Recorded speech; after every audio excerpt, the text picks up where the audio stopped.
Bienvenue à vous si vous nous rejoignez à l'instant. C'est en direct de la vallée de Josaphat que nous nous retrouverons en face de Gethsémani, au pied du mont des Oliviers. Nous nous retrouvons pour célébrer la messe présidée par le pape Benoît XVI, entouré des évêques de Terre Sainte. Les chrétiens sont venus autant qu'ils le pouvaient ici, dans ce lieu qui peut accueillir autour de 5000 personnes. Et le pape va dire donc dans quelques instants maintenant sa première messe depuis son arrivée en Terre Sainte, depuis son arrivée sur le sol israélien. Pour le moment, il sera demain en Palestine. Il y aura aussi une messe à Bethléem. Et puis à nouveau sur le sol israélien, à Nazareth, dans le nord du pays, en Galilée. La troisième et dernière messe, jeudi 14. Le pape Benoît XVI qui a eu une matinée chargée, peut-être étiez-vous en notre compagnie. Il s'est rendu d'abord sur l'esplanade des mosquées où il a été invité par le grand mufti de Jérusalem à visiter le dôme du rocher.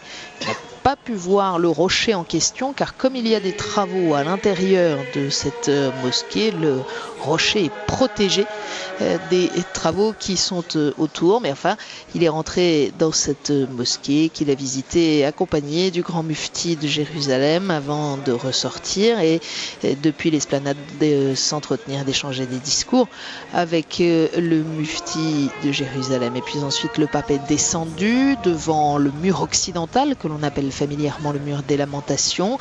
Et là, il s'est recueilli longuement en silence après avoir lu le psaume 122 et il a glissé une prière dans une anfractuosité du mur, reprenant ainsi le geste symbolique posé par son prédécesseur, le pape Jean-Paul II, qui était venu au cours de l'année jubilaire de l'an 2000. Sur la feuille déposée par Benoît XVI, on peut lire « Dieu éternel, au cours de ma visite à Jérusalem, la ville de la paix, patrie spirituelle pour les juifs, les chrétiens aussi bien que pour les musulmans, je porte devant toi les joies, les espoirs, les aspirations, les tentatives, les souffrances, la douleur de tous tes peuples à travers le monde. Dieu d'Abraham, d'Isaac, de Jacob, entends le cri des affligés, de ceux qui vivent dans la peur ou dans la violence.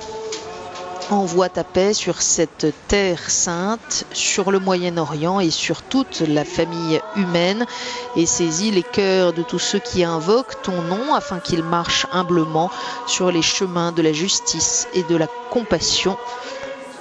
Le Seigneur est bon pour ceux qui l'attendent, pour les âmes qui le cherchent. Voilà donc le texte déposé par Benoît XVI qui s'est ensuite rendu au siège du grand rabbinat de Jérusalem après les interventions successives du grand rabbin Ashkenaz Yonah Metzger et du grand rabbin séfarade. Eh bien, le pape à son tour a pris la parole et on a pu noter comme hier d'une certaine manière le souhait pour ses interlocuteurs d'obtenir du pape qu'il prenne fait et cause pour tel ou tel. Le grand mufti de Jérusalem l'a invité à soutenir les musulmans pour résister à l'agression d'Israël. Les grands rabbins l'ont invité à soutenir Israël dans sa quête de sécurité. Et face à la violence des Palestiniens, eh bien, le pape n'a pas voulu rentrer dans ces débats particuliers. Inlassablement, il redit aux uns et aux autres l'unicité de la famille humaine, la mission des religions d'aider les hommes à avancer sur les chemins de la justice, de la réconciliation et de la paix.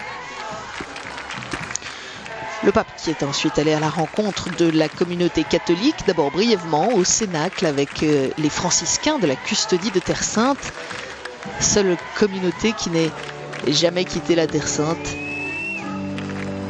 depuis le XIIIe siècle, qui soit restée même alors que les chrétiens n'étaient plus autorisés. Brève prière au Cénacle, le lieu dernier repas du Christ, le lieu de la Pentecôte aussi, lorsque, saisis de peur après les événements de Pâques, les disciples s'enferment.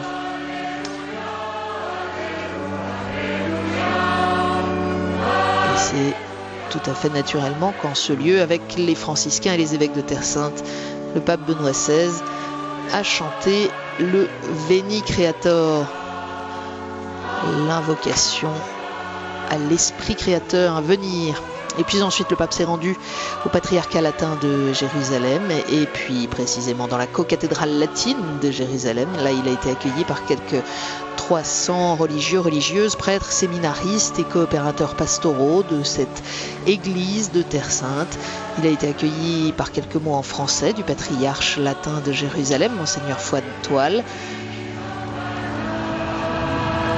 Le pape s'est adressé à ces représentants de l'église locale. Il leur a redit combien, malgré les difficultés et malgré aussi sa diminution en nombre, la présence chrétienne en Terre Sainte est essentielle. Le pape qui a déjeuné avec les évêques de Terre Sainte et les franciscains, puis qui a rencontré à l'Annonciature, à la résidence apostolique, les consuls généraux de plusieurs pays ici représentés à Jérusalem, majoritairement des pays d'Europe occidentale, dont la France.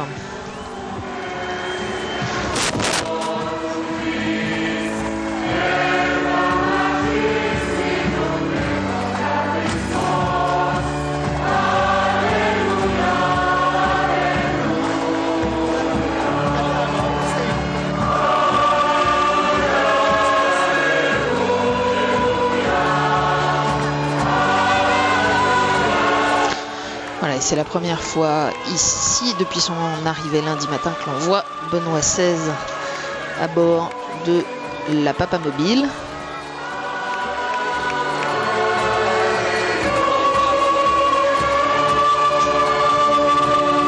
Un souhait exprimé fortement par le Vatican pour chacune des célébrations quand la chose est possible et que l'espace le permet, pour que le pape puisse saluer et bénir les fidèles. Vous voyez que la dite Papamobile accomplit main détour au milieu de cette assemblée. Vitre baissée pour permettre, dans toute la mesure du possible, à chacun d'avoir aperçu de près le successeur de Pierre venu en pèlerinage.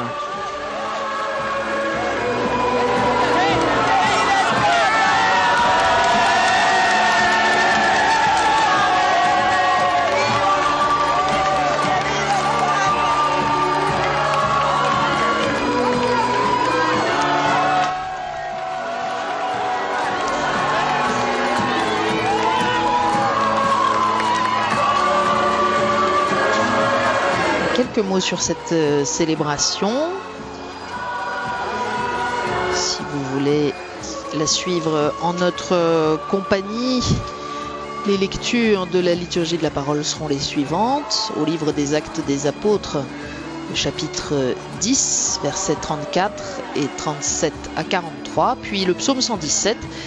Dans la lettre de Saint Paul aux Colossiens, nous lirons le chapitre 3, les versets 1 à 4. Et enfin, dans l'évangile de Jésus-Christ selon Saint Jean, seront proclamés les versets 1 à 9 du 20e chapitre. Marie-Madeleine qui constate que la pierre a été enlevée du tombeau.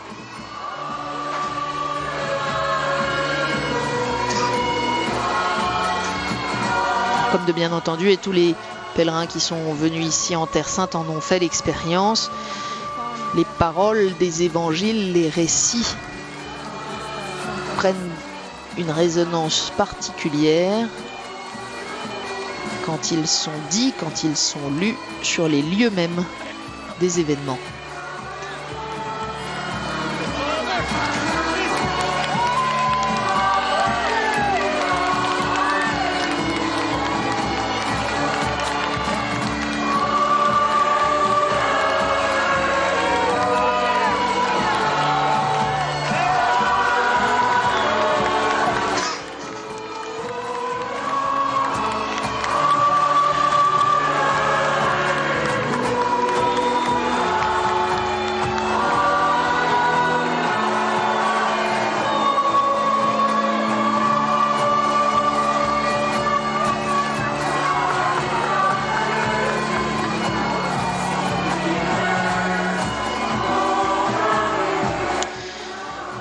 Intéressant de voir dans cette foule rassemblée, bien sûr, les très nombreux drapeaux et oriflammes aux couleurs et aux armes du Saint-Siège, ceux arborant la croix de Jérusalem, mais aussi les drapeaux israéliens et palestiniens agités de concert. Intéressant aussi de noter que, après diverses rencontres interreligieuses, difficiles en tout cas, avec de multiples choses-trappes,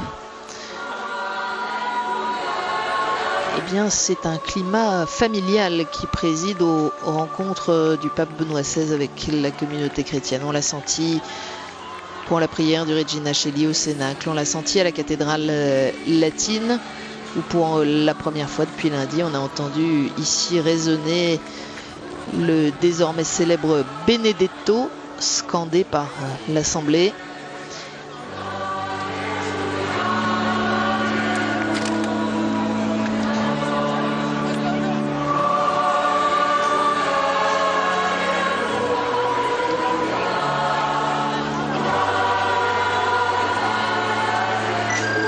Même si on avait un peu goûté à ce climat sympathique, familial,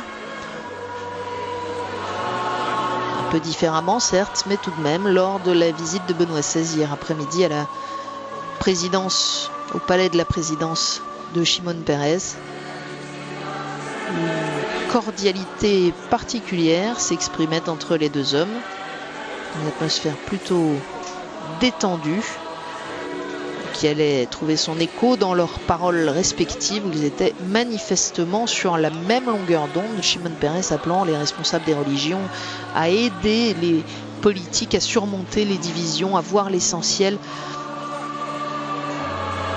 et donc à faire avancer la paix, une paix dont Shimon Peres disait qu'il espérait que des avancées notables vers elle soient accomplies en cette année 2009, alors que la communauté internationale ne cesse de reproduire ses appels en direction des différents partenaires pour l'ouverture de nouveaux processus, de nouvelles étapes dans le processus de négociation entre Israël et les Palestiniens.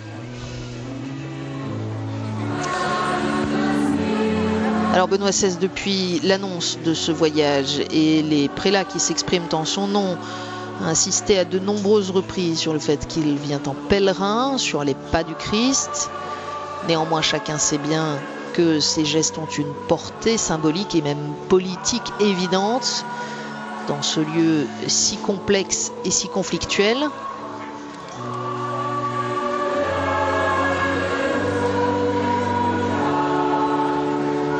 La portée politique était très présente lors des rendez-vous de ce matin avec les communautés musulmanes et juives.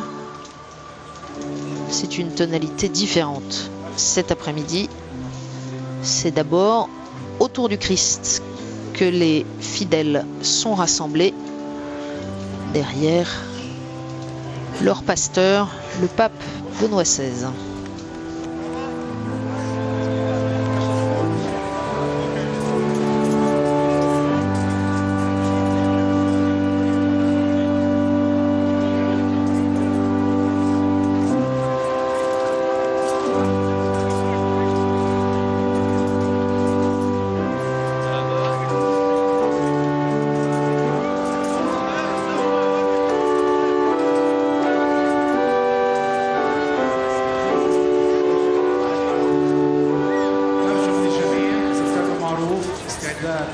بدء القداس الإلهي إنه يطفوا التليفونات.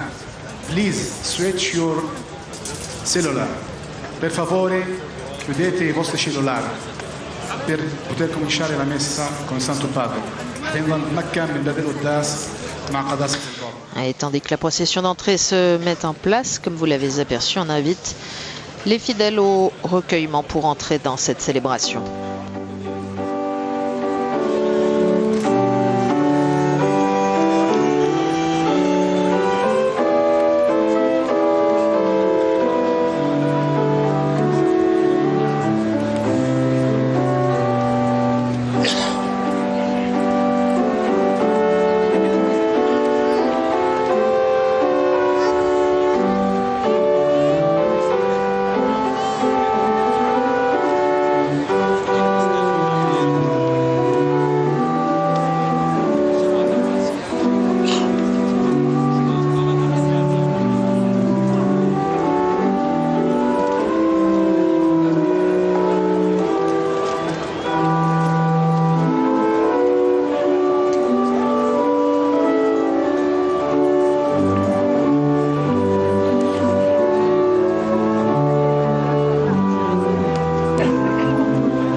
voulez peut-être deviner le procediamo. Allons-y.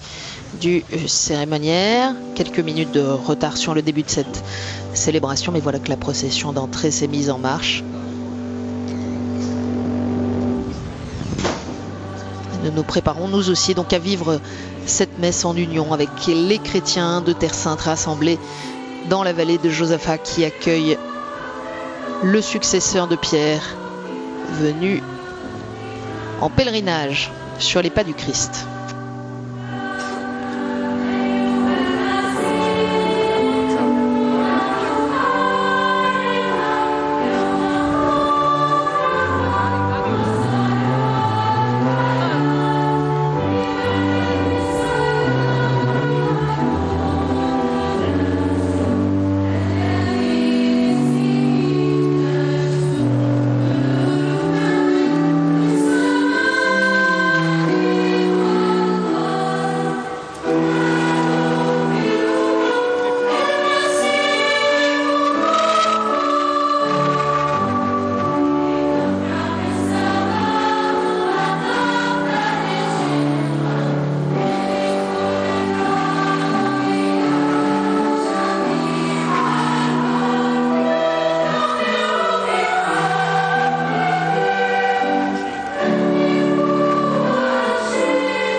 Spiritus Sancti. Pax vobis.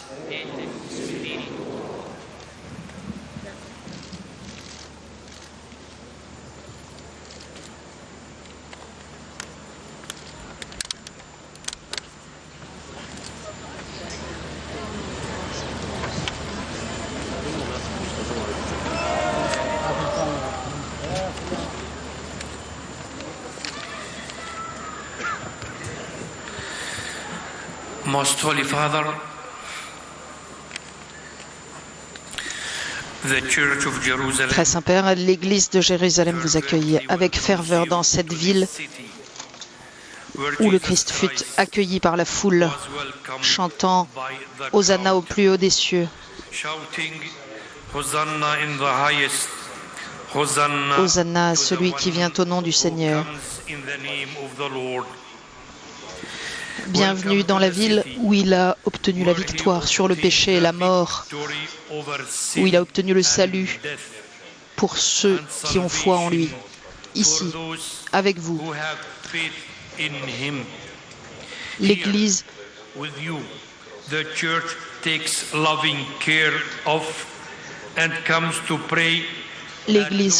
prie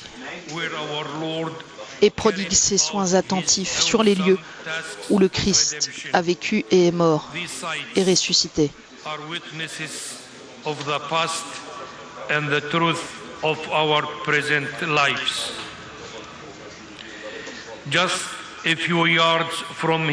À quelques mètres d'ici, le Christ a dit à son disciple préféré, à ses disciples préférés, « Restez ici, veillez ». Mais ses disciples ont fermé les yeux et se sont endormis dans le jardin de Gethsémani. Ils ont pris leur distance.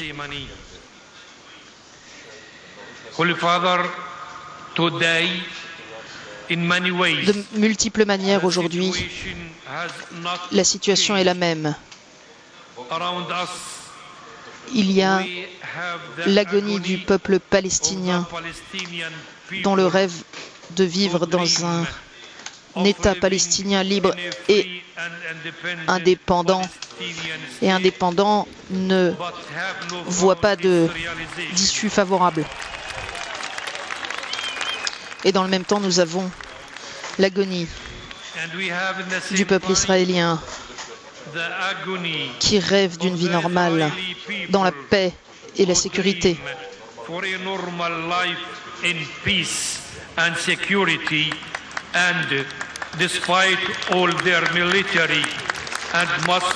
Et qui, malgré toutes les protections militaires, cette sécurité n'a toujours pas été obtenue. Comme les disciples bien-aimés du Christ, les chrétiens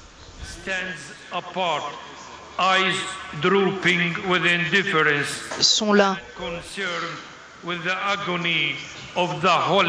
et observent l'agonie de cette terre sainte depuis 61 ans. Et ils continuent de prier pour qu'une solution juste soit trouvée dans cette vallée de Josaphat, une vallée de larmes. Nous élevons nos prières pour la réalisation des rêves de ces deux peuples. Nous élevons nos prières pour Jérusalem, qu'elle soit partagée par les deux peuples et les trois religions qui sont présents ici.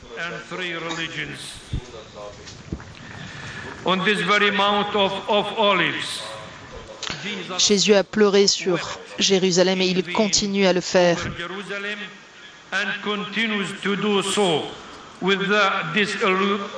Quand il regarde les réfugiés qui n'ont pas d'espoir de retour, quand il regarde les victimes de la violence et ceux qui vivent dans cette ville et voient chaque jour leurs maisons démolies parce qu'elles ont été construites illégalement, dans un lieu où en réalité tout est illégal.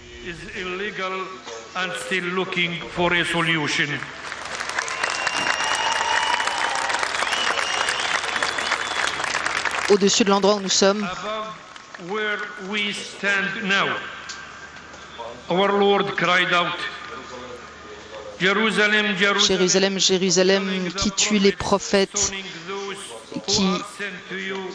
How often would I have gathered your children?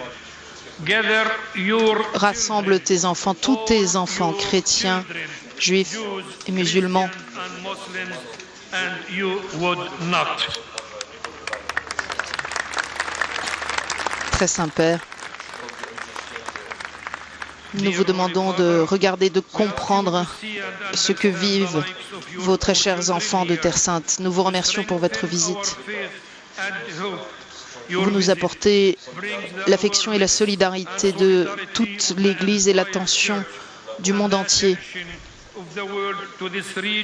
Ces peuples, leur histoire, leurs combats, leurs espérances, leurs sourires et leurs larmes font l'objet de l'attention du monde entier grâce à votre visite.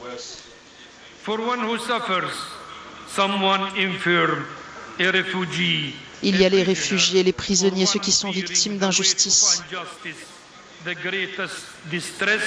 Chacun de ceux-là peut penser qu'il a été oublié.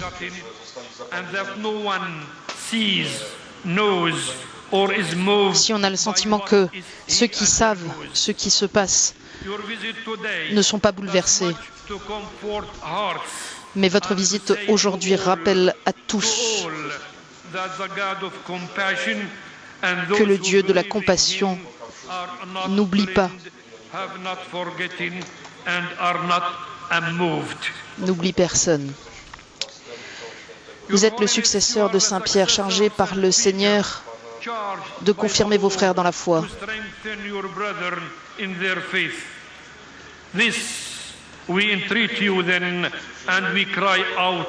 Et nous vous le demandons, augmentez notre foi.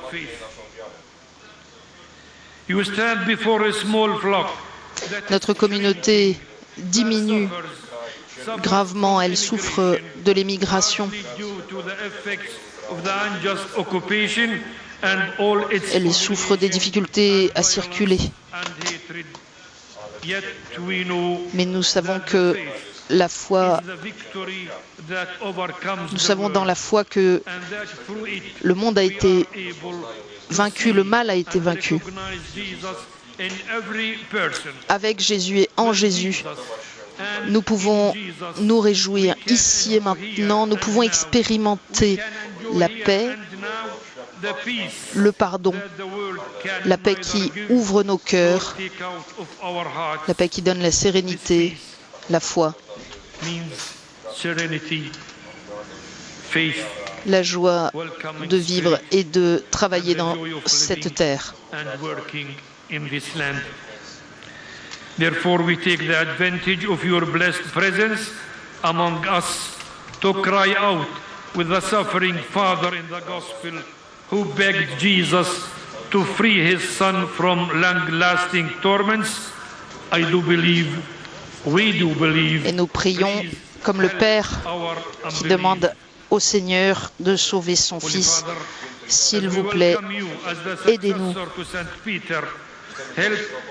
Priez avec nous maintenant, notre Père qui est aux cieux, pour tous les habitants de la Terre Sainte et avec Marie qui s'est tenue au pied de la croix. Demandez-lui de nous aider, de garder l'amour, de garder la confiance dans la providence divine et de tout accepter, même si nous ne comprenons pas. O Lord, strengthen our faith. Amen.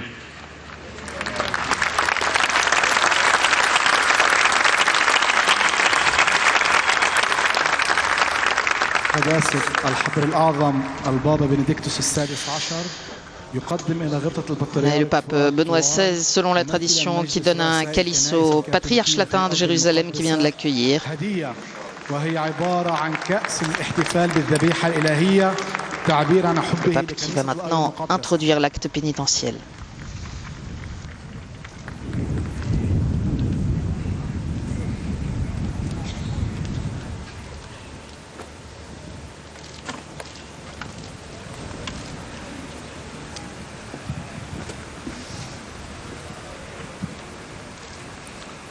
fratres, agnoscamus peccata nostra, ut aptisimus ad sacra mysteria celebranda.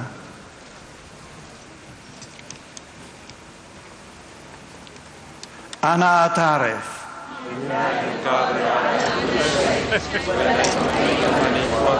Dia ni fatetu catira, benedicta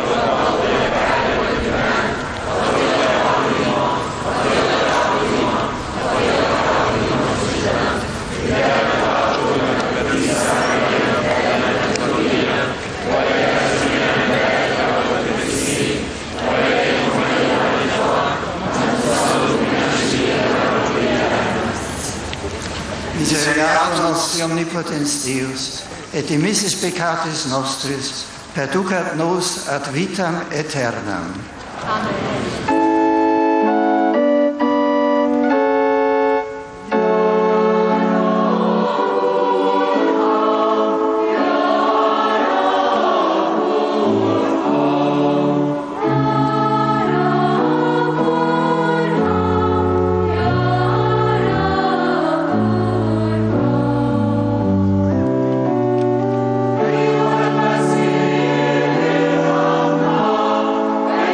المسيح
Oremus.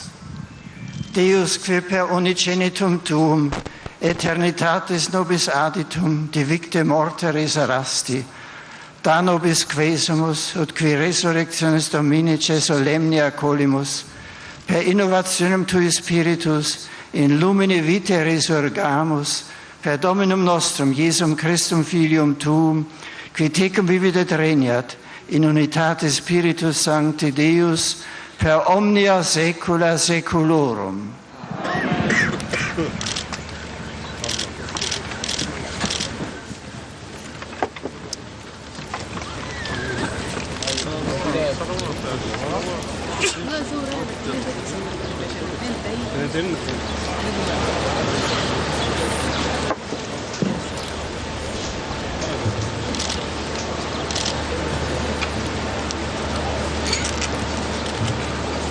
قراءة من أعمال الرسل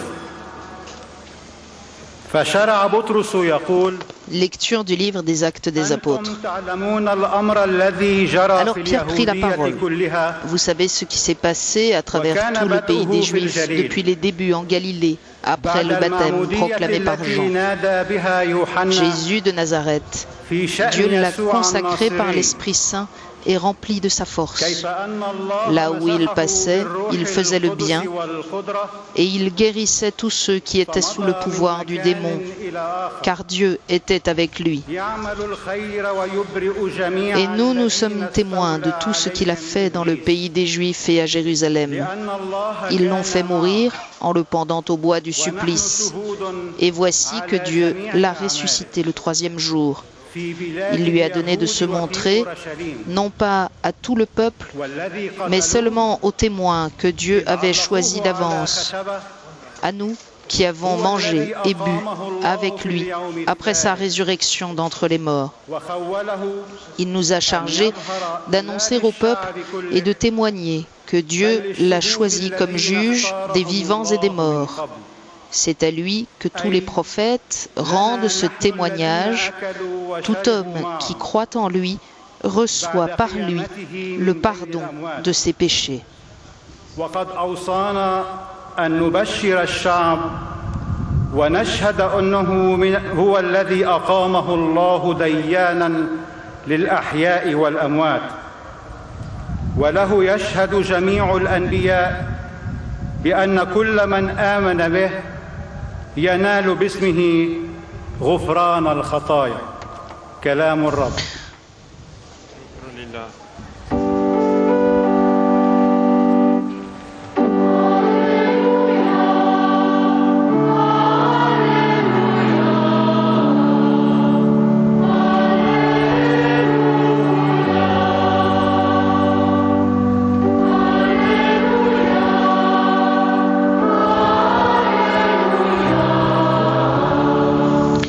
Chante le psaume 117.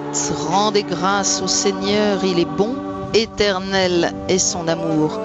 Oui, que le dise Israël, éternel est son amour.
رسالة القديس بولس الرسول إلى Lecture de la lettre de Saint Paul aux Colossiens. Si donc vous êtes ressuscités avec le Christ, recherchez les réalités d'en haut.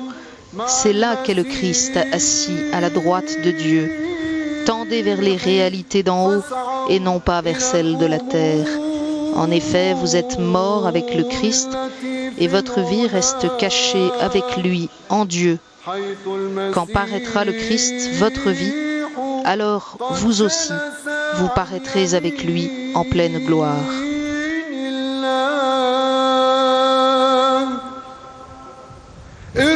ارغبوا في الأمور التي في العلا لا في الأمور التي في الأرض لأنكم قد متم وحياتكم محتجبة مع المسيح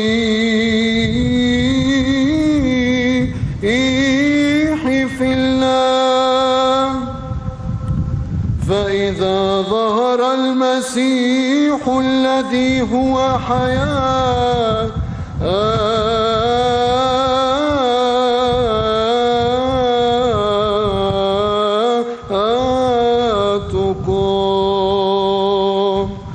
تظهرون أنتم أيضا عندئذ معه في المجد والتسبيح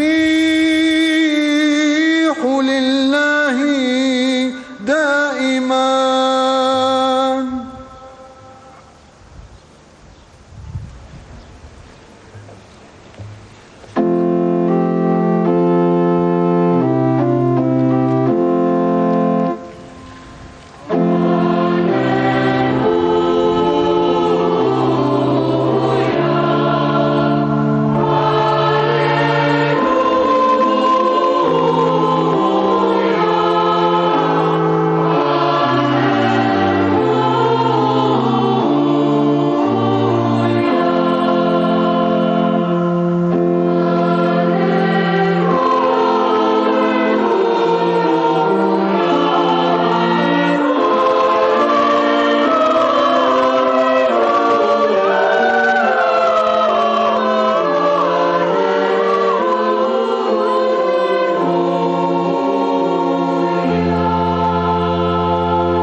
الرب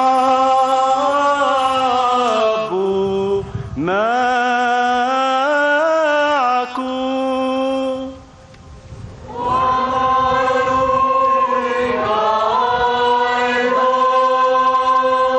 فصل شريف من بشارة القديس يوحنا الإنجيلي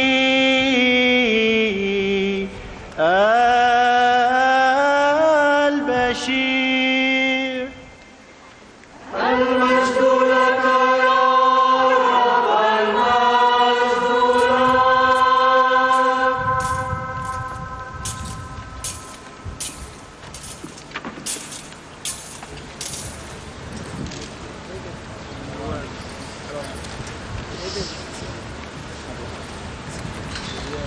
وفي يوم الأحد جاءت مريم المجدلية. Évangile selon Saint Jean.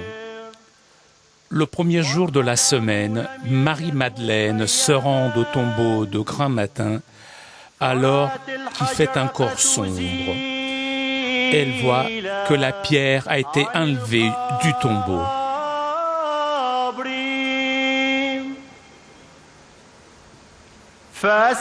Elle court donc trouver Simon-Pierre et l'autre disciple, celui que Jésus aimait, et elle leur dit « On a enlevé le Seigneur de son tombeau, et nous ne savons pas où on l'a mis. »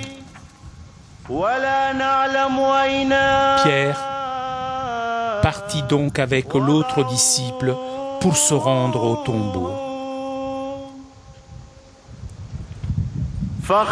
Ils couraient tous les deux ensemble, mais l'autre disciple courut plus vite que Pierre et arriva le premier au tombeau. En se penchant, il voit que le linceul est resté là. Cependant, il n'entre pas. Simon-Pierre, qui le suivait, arrive à son tour. Il entre dans le tombeau et il regarde le linceul resté là. Et le linge qui avait recouvert la tête, non pas posé avec le linceul, mais roulé à part à sa place. C'est alors qu'entra l'autre disciple, lui qui était arrivé le premier au tombeau. Il vit et il le crut. Jusque-là, en effet, les disciples n'avaient pas vu que, d'après l'Écriture, il fallait que Jésus ressuscite d'entre les morts. وكان كل ذلك في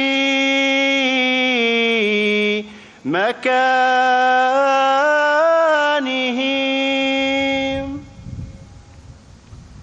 حينئذ دخل أيضا التلميذ الآخر وقد وصل قبله إلى القبر فرأى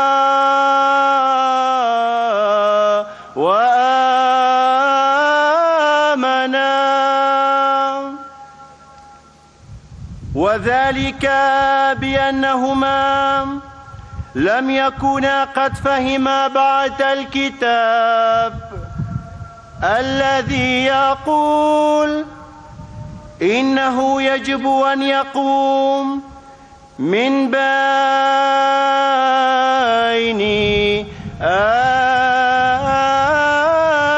الأموات. كلام الرب. التسبيح لك أيها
Chers frères et sœurs, le Christ est ressuscité. Alléluia.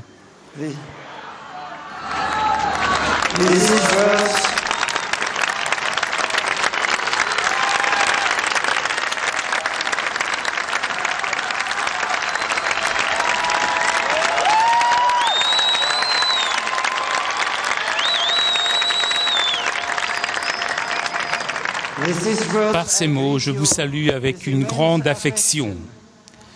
Je remercie le patriarche Foitoal pour les paroles de bienvenue qu'il m'a adressées en votre nom et avant tout, j'exprime ma joie de pouvoir célébrer cette Eucharistie avec vous qui êtes l'Église à Jérusalem.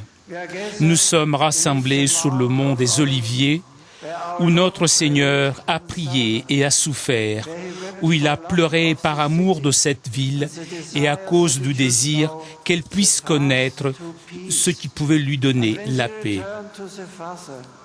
De ce lieu, il est retourné vers le Père, donnant son ultime bénédiction terrestre à ses disciples et à nous. Aujourd'hui, recevons cette bénédiction.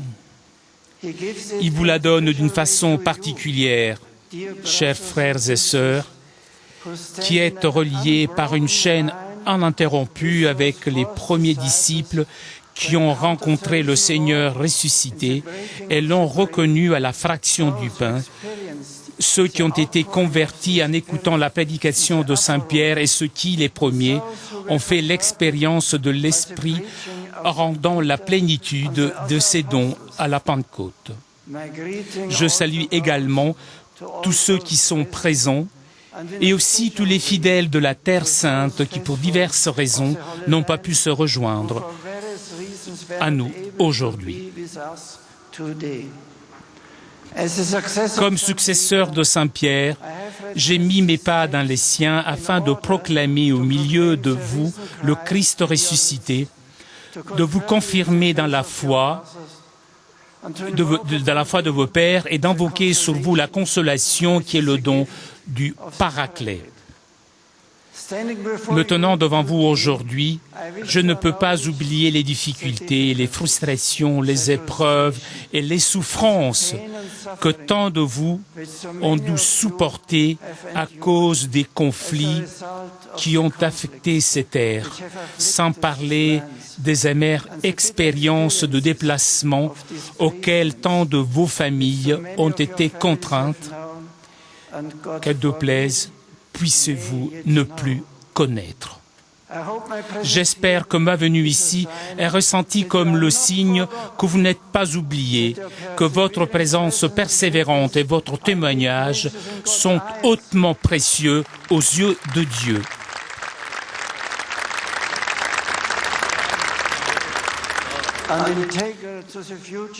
Et important pour l'avenir de ces terres.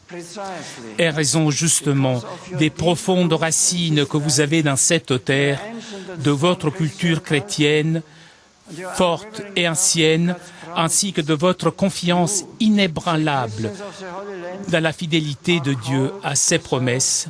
Vous, chrétiens de Terre Sainte, vous êtes appelés à servir non seulement une lumière témoin de foi pour l'Église universelle, mais aussi comme un levain d'harmonie, de sagesse et d'équilibre dans la vie d'une société qui traditionnellement a été pluraliste, multiethnique et plurireligieuse et qui continue à l'être.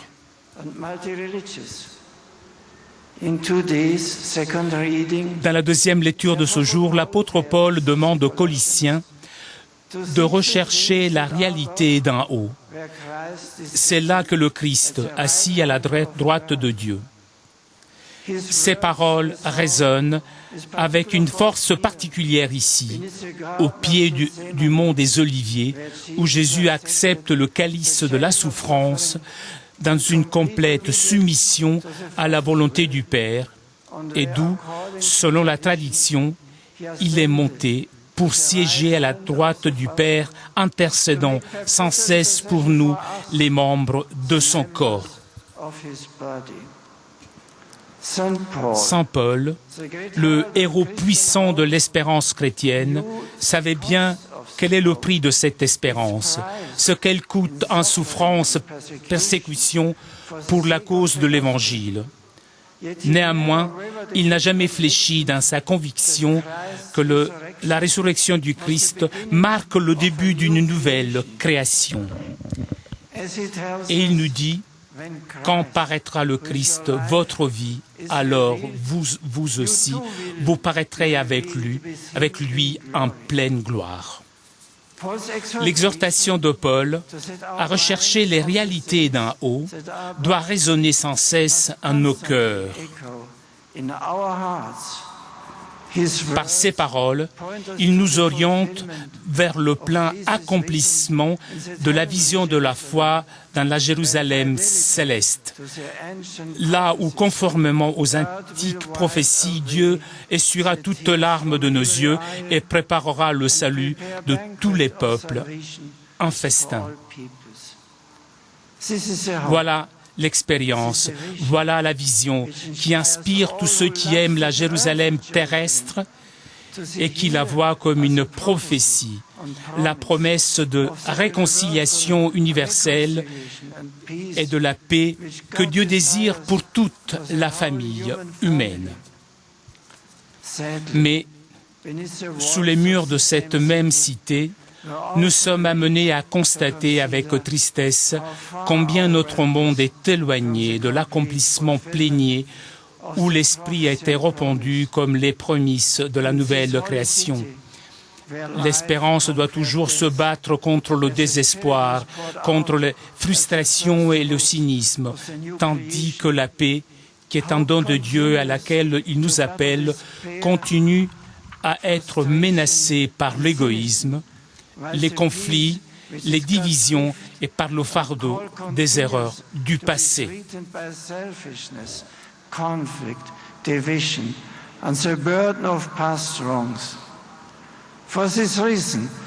C'est pour cela que la communauté chrétienne de cette cité, où eut lieu la résurrection du Christ et où fut répandu l'Esprit, doit d'autant plus tenir ferme dans l'espérance que donne l'Évangile, s'appuyant sur la promesse de la victoire définitive du Christ sur le péché et la mort, témoignant de la puissance du pardon et rendant visible la nature la plus profonde de l'Église, qui est d'être signe et sacrement d'une humanité réconciliée, renouvelée et unie dans le Christ, nouvelle Adam.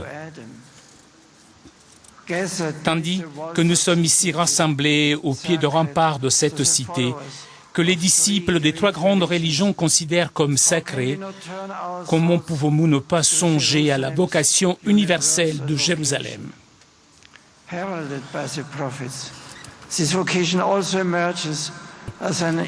Annoncée par les prophètes, cette vocation apparaît aussi comme un fait indiscutable, comme une réalité à jamais enracinée dans l'histoire complexe de cette ville et de ses habitants.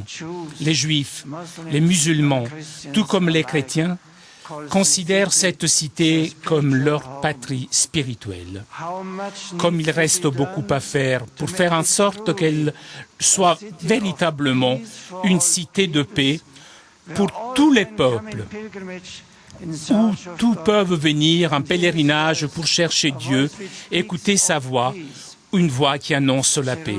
De fait, Jérusalem est depuis toujours une ville où résonne dans les rues l'écho des langues différentes, où cheminent sur les pavés des peuples de toutes races et langues, et dont les murs sont un symbole de l'amour providentiel de Dieu pour la famille humaine tout entière. Comme un microcosme de notre univers mondialisé, cette ville, si elle veut vivre en conformité à sa vocation universelle, doit être un lieu qui enseigne l'universalité, le respect des autres, le dialogue et la compréhension mutuelle, un lieu où le préjugé, l'ignorance et la peur qui les alimentent sont mis en échec par l'honnêteté, le bon droit et la recherche de la paix.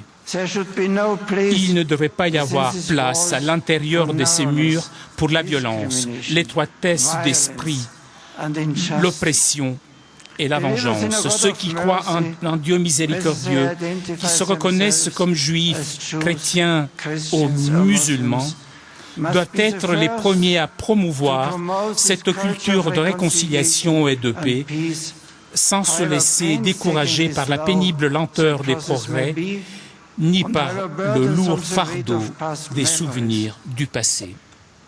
Ici, je voudrais parler sans détour de la tragique réalité qui ne peut pas manquer d'être source de préoccupation pour tous ceux qui aiment cette ville et cette terre. Du départ de tant de membres de la communauté chrétienne depuis ces dernières années. S'il est bien compréhensible que certaines raisons puissent pousser un grand nombre, spécialement les jeunes, à prendre la décision d'émigrer, il reste que cette décision a pour conséquence un véritable appauvrissement culturel et spirituel de la ville. Je veux répéter aujourd'hui ce que j'ai dit en d'autres occasions. En Terre Sainte, il y a de la place pour tous.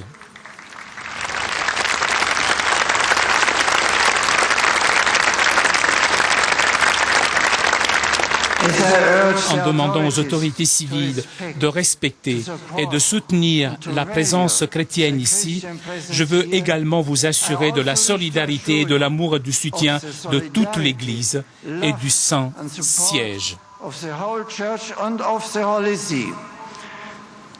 Chers amis, dans l'Évangile qui vient d'être proclamé, Saint Pierre et Saint Jean courent vers le tombeau vide et Jean nous dit-on, vit et cru. Ici, sous la Terre Sainte, avec les yeux de la foi, vous avez la grâce, avec tous les pèlerins du monde entier qui affluent dans ces églises et ces sanctuaires, de voir les lieux sanctifiés par la présence du Christ, par son ministère ici-bas, sa passion, sa mort, sa résurrection, ainsi que par le don de l'Esprit Saint. Ici, tout comme l'apôtre saint Thomas, vous pouvez toucher les réalités historiques qui sont à la base de notre profession de foi dans le Fils de Dieu. Ma prière pour vous aujourd'hui est que vous puissiez continuer, jour après jour, à voir et reconnaître dans la foi les signes de la providence de Dieu, de sa miséricorde infinie, que vous puissiez écouter avec une foi et une espérance renouvelée les paroles réconfortantes de la prédication apostolique et toucher les sources de la grâce dans les sacrements afin d'incarner pour d'autres leurs promesses de commencement nouveau. La liberté qui jaillit du pardon, la lumière intérieure et la paix qui peuvent apporter guérison et espérance dans les réalités humaines les plus sombres. Dans la basilique du Saint-Sépulcre, les pèlerins de chaque siècle ont vénéré les pierres qui, selon la tradition, fermaient l'entrée du tombeau au matin de la résurrection du Christ. Revenons souvent vers ce tombeau vide. Affirmons notre foi dans la victoire de la vie et prions pour que chaque lourde pierre qui ferme nos cœurs et bloque notre totale adhésion au Seigneur dans la foi, l'espérance et l'amour puissent voler un éclat sous la puissance de la lumière et de la vie qui, au premier matin de Pâques, s'est répandue de Jérusalem jusqu'au bout du monde. Le Christ est ressuscité, alléluia. Il est vraiment ressuscité, alléluia.